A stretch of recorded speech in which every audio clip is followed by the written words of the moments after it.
classified. It's not as if there's some study of tissue or some study of the body or some study of matter. These are all categories which are made up. They're simply made up. They don't exist in nature. They're decided upon by psychiatrists and voted on. Les psychiatres ne sont pas les seuls à tirer profit du DSM. Chaque diagnostic psychiatrique s'accompagne d'un psychotrope. The pharmaceutical corporations now contribute enormous sums of money for the education of psychiatric residents and for the support of research by their professors, so that psychiatry today has become in America, has become very largely learning of which drug to use with which disease or disorder. We need to make sure that we understand the very close interactions among the American Psychiatric Association with its DSM, the pharmaceutical companies, who love the fact that every time there's a new edition of the DSM, there are dozens more categories in there, and so more conditions for the drug companies to say, oh, we've got a pill for that. En 2006, une étude a rapporté que 56% des psychiatres qui décidaient des troubles à ajouter à la prochaine édition du DSM avaient des intérêts financiers en commun avec au moins une société pharmaceutique. Aujourd'hui, nous en voyons les conséquences. Une avalanche de psychotropes destinés à des troubles inventés et cautionnés par un diagnostic arbitraire figurant dans le DSM. The fact that it is couched in the language of science, without necessarily having any of the scientific data or underpinnings to justify it, is as threatening as anything we've seen today. Le dernier stratagème très onéreux de la psychiatrie pour tromper le public en imitant l'autorité médicale légitime, les scanographies du cerveau. We can scan all the brains we want to. The fact that we see changes in different people's brains, changes in functioning, doesn't mean that we've discovered anything that has its origin in the brain. It just means that we're seeing changes, but it doesn't mean that there's something wrong with the brain. Les psychiatres et les psychologues se servent du DSM pour coller une étiquette de malade mental sur 450 millions de personnes dans le monde, ce qui équivaut à la totalité de la population de la France, de l'Italie, de l'Allemagne, du Canada, de l'Australie, du Royaume-Uni et de la Russie combinée. Cependant, la vente de psychotropes sur ordonnance a atteint au niveau mondial le chiffre de 27 milliards de dollars par an en subventions gouvernementales et rapporte à la psychiatrie 440 milliards de dollars par an. La plupart de cet argent provient de diagnostics et de psychotropes donnés à ceux qui nous font le plus confiance et qui sont les plus vulnérables.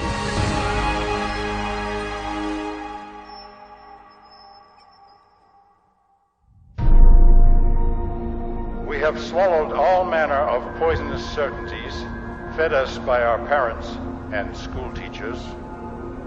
If the race is to be freed from its crippling burden of good and evil, it must be psychiatrists who take the original responsibility.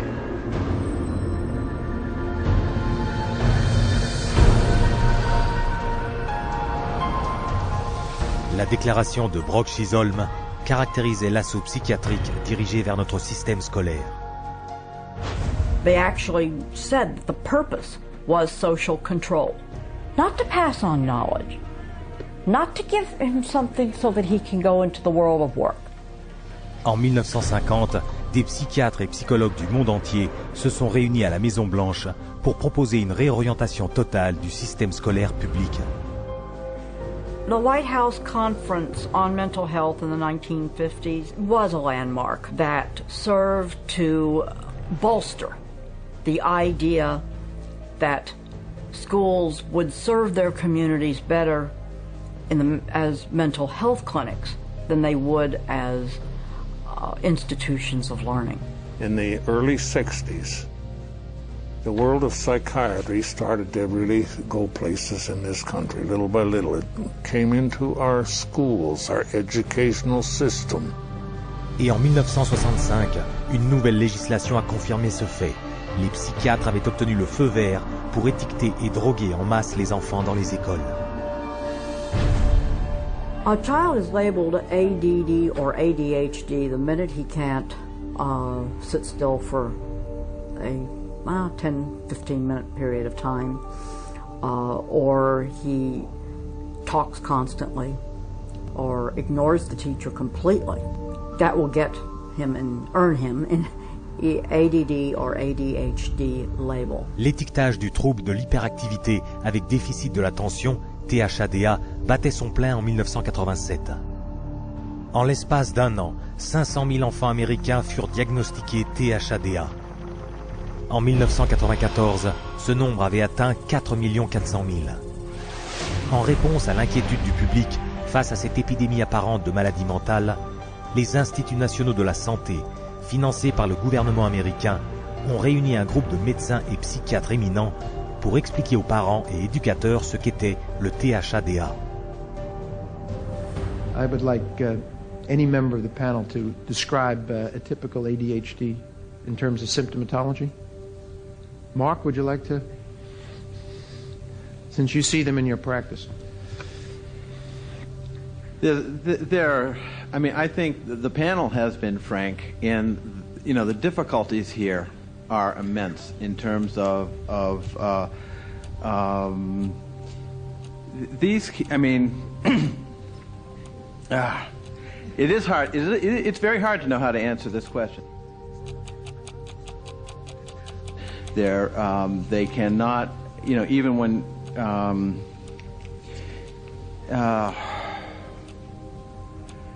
they are as if driven by a motive. There are some good clinical descriptions.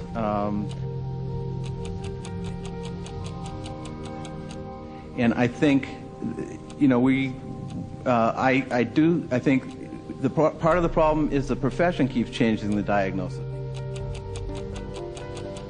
At this time, we do not have a diagnostic test for ADHD. Therefore, the validity of the disorder continues to be a problem. Mais cet aveu choquant n'a pas arrêté les psychiatres des écoles. 2 ans plus tard, le nombre de cas de THADA diagnostiqués chez les étudiants américains se montait à 6 millions. Aujourd'hui, 20 millions d'enfants dans le monde sont étiquetés d'un trouble quelconque de l'apprentissage. Un diagnostic souvent établi en quelques minutes. We would sit behind a two-way mirror along with the parents. We would then look at the child. We would do small manipulative activities with them to see where their deficit was. It was wrong what we were doing. We were looking at a 5-minute glimpse of this child's life and saying, okay, here you go. Here's a little pill, take it, you'll be fine. Ces petites pilules, comme la Ritaline, l'Adderall et le Concerta, sont classées par l'Agence américaine de lutte contre la drogue comme des substances aussi addictives que la cocaïne, l'héroïne et la méthamphétamine. When I was on the Ritalin, it made me just feel totally different, like I wasn't even who I was. I was, flipping out, was twitching, going crazy. I felt like I was out of it all the time, like I wasn't there. I wasn't human. You're just a zombie, pretty much. You do what you can just to get by and just don't do anything extra. My mother never teased me, but she thought I really had ADHD and I was wrong. And I had something wrong with me. So I thought she'd feel bad and feel sorry for me if I died. But then again, I thought that she would miss me a lot, and I also love her a little more than I wanted to kill myself. And so I stopped when I realized that. L'abondance de prescriptions de psychotropes rapporte aussi à certains enfants qui vendent leurs pilules aux camarades de classe. It's called kitty cocaine. They take the Ritalin and they just repackage it and they sell it on campus to the kids because it's like speed. I figured if I was going to do drugs, I might as well make it worth it. And I ended up doing street drugs, and then I ended up getting into it really bad. We're looking at marijuana and other things as being gateway drugs, and actually the so-called medications are a greater gateway drug. The Ritalin drugs are backfiring big time because if the child is already disruptive and he takes cocaine, he's going to be a lot more disruptive after he's taken it. It is not going to calm him down. boom, she got on the drugs and her personality changed, her behaviors changed, they became erratic and dark and violent, and it was just a nightmare. He kept having adverse reactions, becoming very, very angry. He could not control his behavior, he couldn't control his temper. He was on 5 different psych meds, Prozac and lithium, and he was 7 years old. And he was unable to function. He would have rages and then crying and all kinds of just violent rages, grabbing knives and all of this.